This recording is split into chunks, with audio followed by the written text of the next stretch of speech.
চুবুৰীয়া ৰাজ্য পশ্চিমবংগত পিষ্টল সহ এজনক আটক অসমৰ এজন যুৱক আটক ধুবুৰী জিলাৰ আগমনী থানাৰ অন্তৰ্গত সিন্দুৰাই দ্বিতীয় খণ্ড গাঁৱৰ ফজিৰুল আলী।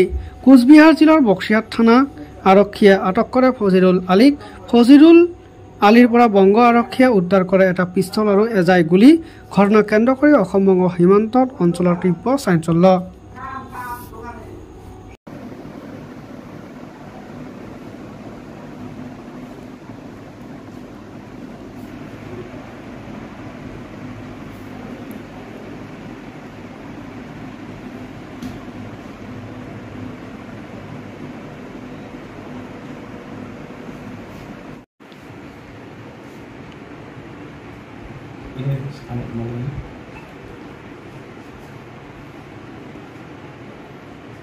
হাত নামা